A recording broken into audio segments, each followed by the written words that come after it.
What I find interesting is, and I noticed this from the different comedians last night, some people, the delivery can be totally different and be good in different ways. So some people, like, they tell a story and it's a slow build up to a big punchline. And then other people, like Tony Hinchcliffe, this is the sense I got from him, is that when he talks, every word seems kind of like weighty. Like everything kind of lands. And he's getting a laugh every, 20 seconds. Yeah. Where he needs to just say one sentence and boom, the crowd goes off. Whereas some other comedian could sort of build up to a laugh. Yeah. Like little jokes along the way and then hit you with a big punchline. Whereas Tony's is like hitting you over and over and over. And it's very tight.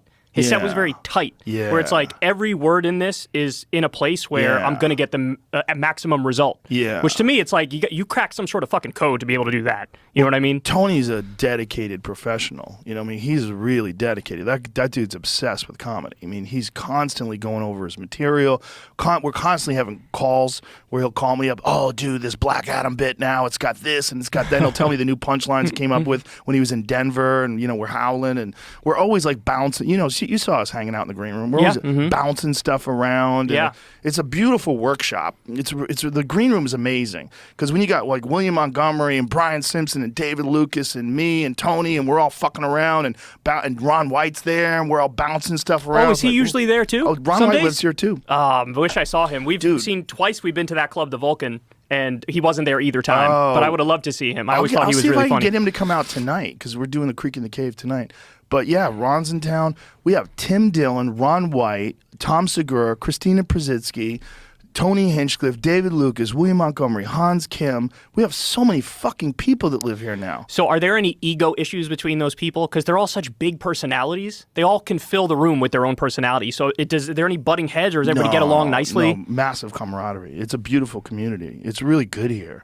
Really good. Like, shockingly good. Like, as good as the Comedy Store was. It's amazing. And everybody also recognizes there's something unique about this thing that's emerging here. Because there was like a little community here. There's some pretty talented people here. Like they were kind of getting going and doing like little open mics and little small shows they put together here.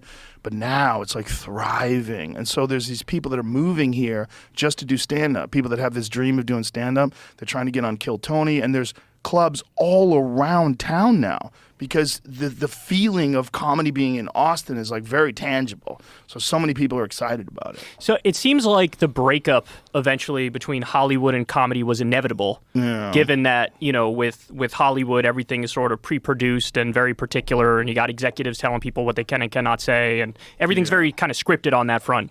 Whereas comedy was always, in a sense, the anti-Hollywood, because it's like, all right, here anything goes. You say whatever you want. Yeah. And then let's just, see what happens.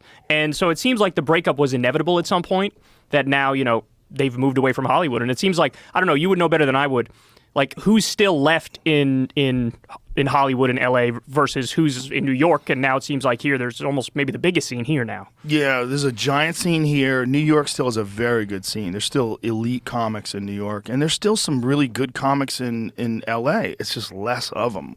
A lot of people moved away.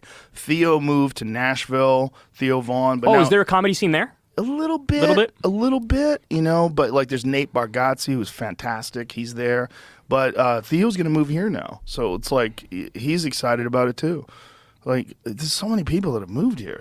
It's crazy. Yeah. Like on any given night, we'll have like eight comics up at the Vulcan. It's wild. It was packed yesterday. Coldest day of the year, worst weather day in Texas. Yeah, they're saying 33 degrees, icy. And yeah. I said to Crystal before we went in Corin, I was like, I bet you there's going to be 50 or fewer people there when we go. And we showed up. It was packed. Yeah. On a Wednesday night. Yeah. With ice on the roads and people. But, somebody made a good point. They were like, a lot of these people lost power. And like they're going to get warm too. Like they're actually like, let's watch some comedy, but also let's get warm. But it's packed there every night.